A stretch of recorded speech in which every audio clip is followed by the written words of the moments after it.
Find out how Ohio voters decide on key issue in this election. I'm Jimmy Park reporting. 49 years since the wreck of the Edmund Fitzgerald. I'm Asa Kurtlebaugh with UT 10 News at the National Museum of the Great Lakes in Toledo, Ohio.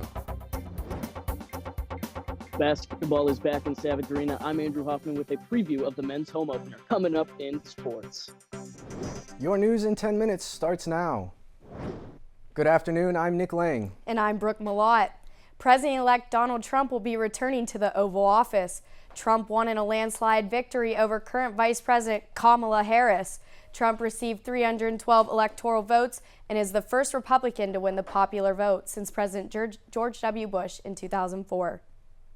The guy was in court how many times over the last 4 years? People didn't care. They looked at the issues that were out there and said, we don't want to go that way anymore. And they came back to Trump. Zaleski calls this the greatest political comeback of all time. Ohio Senator J.D. Vance and President-elect Trump will be inaugurated into office on January 20th, 2025.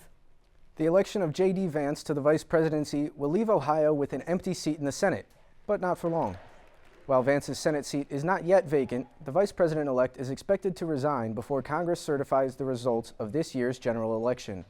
From there, Ohio Governor Mike DeWine will appoint a replacement to fill the vacancy for the remaining term. A special election will be held in 2026 as mandated by state law. That will determine who holds the seat for the remainder of Vance's existing term. I think there's an edge for somebody who the voters know, because one of the things you want is to choose a candidate who's going to have an easy time in a special election to serve out the remainder of Senator Vance's term. The governor is expected to make his appointment before the new class of senators is inaugurated on January 3rd. Ohio voters passed all but one of the local issues in last election. Issue 1, which would have reorganized voting districts in Lucas County, was rejected. Analysts say the outcome reflects the state's alignment with President-elect Donald Trump's political influence. However, 5 key issues were approved. Issue 9 passed, allowing the mayor to run for a 3rd consecutive term. Issue 19, a tax measure to increase funding for Toledo public schools, was approved, boosting educational resources. And notably, Issue 24 passed with a strong support of 59%, securing funding to expand and renovate Toledo-Lucas County libraries. Issue 29 was also approved to support senior services in Lucas County. Children's Services will receive an increased funding with the passing of Issue 30. The National Museum of the Great Lakes honors 49 years since the wreck of the Edmund Fitzgerald. The 729-foot Great Lake freighter was the largest of its kind. The Fitz was a record-setting workhorse known for carrying tons of iron to ports within the region, earning the nickname the Toledo Express. On November 10, 1975, a hurricane-like storm hit Lake Superior, causing the ship to sink. It took 4 days to locate the vessel. All 29 service members lost their lives. To commemorate those sailors, the National Museum of the Great Lakes hosted the Fitzgerald Experience last weekend. So many of the sailors were from or lived in Toledo or the other area, and when we get local visitors, I think that that's a special tie for them. To learn more, go to the UT10news.com and click on the National Museum of Great Lakes link. President-elect Donald Trump's ability to pardon himself may be more complicated than it seems. The former president was indicted on federal charges and still faces 34 counts of falsifying business records in a New York case. While the U.S. Constitution gives presidents the power to pardon federal crimes, state crimes are handled differently. The President of the United States, who is a federal official, doesn't have any say about what the states do, because the states have state sovereignty under the 10th Amendment and also under general principles, prudential principles of federalism. Zitlow says this case could have different outcomes. The New York judge could sentence Trump to prison or delay the changes if convinced it would interfere with his authority to act as president. In recent years, we've seen an ongoing shift in the United States population, and Ohio is no exception. According to Ohio's Department of Development, the Buckeye State is expected to lose more than 675,000 citizens from the total population by the year 2050. That's a decline of nearly 6% compared to today's population. The reason? More people are leaving Ohio and the death rate is rising. population replacement numbers are lower than the rate that we are losing residents, whether because they are moving or they are dying. And so these places are going to continue to have children, teenagers, working age adults, and seniors, just at different numbers than they are at today. The projected impact for the state would be fewer people paying taxes and less political representation for Ohio. The University of Toledo paid tribute to area veterans in a special ceremony.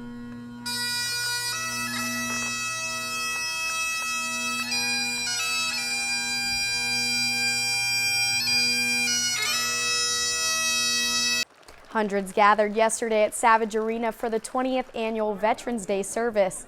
The day began with a breakfast that included an empty table for fallen heroes. It's very important. It means a lot to me to see our veterans here. And there's some that has handicap and everything, but it's good. It's a good feeling to see them. The Joint Services Honor Guard presented the salute to the colors. Lieutenant Commander Ryan Mitchell of the U.S. Coast Guard was the honored speaker. Fourth grade students from Waterville Primary School closed the ceremony with a special song for the veterans.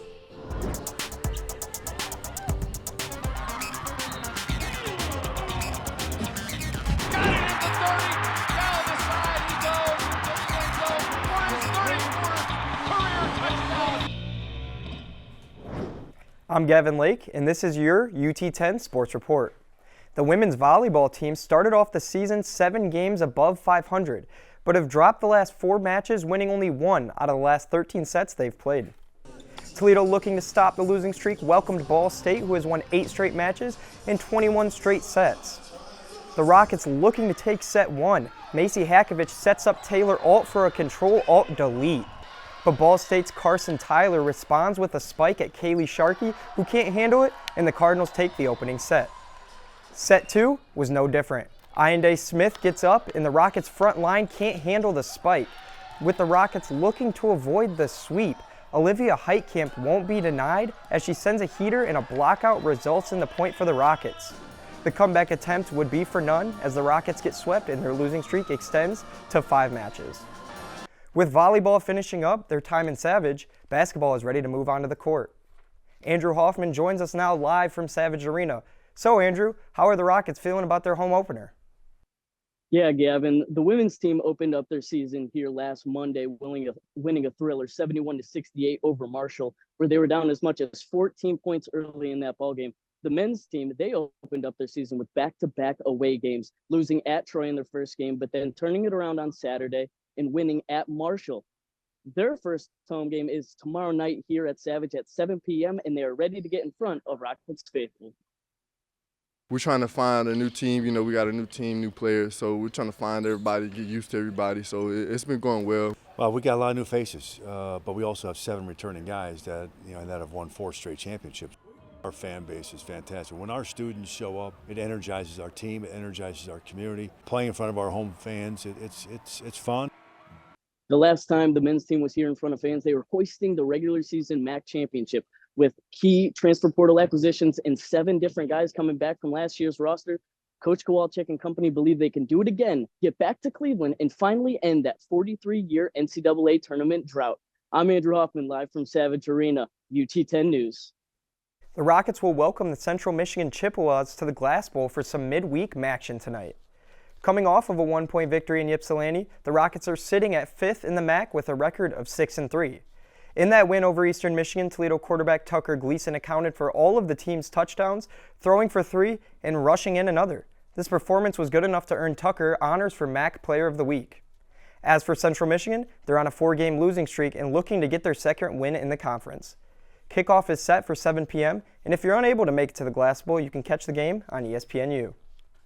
That'll do it for your UT10 Sports Report. Brooke and Nick, back to you. That's all for this week's UT10 News. You can catch replays of all of our newscasts on our YouTube channel. Don't forget to follow us on social media. Tune in next Tuesday at noon for the latest news from the University of Toledo and all around Northwest Ohio. I had the honor yesterday to join UT students in a cleanup of veterans' graves at Ottawa Hills Memorial Park. We leave you now with the sights and sounds from this special tradition. For Nick Lang and the entire UT10 News crew, I'm Brooke Malott.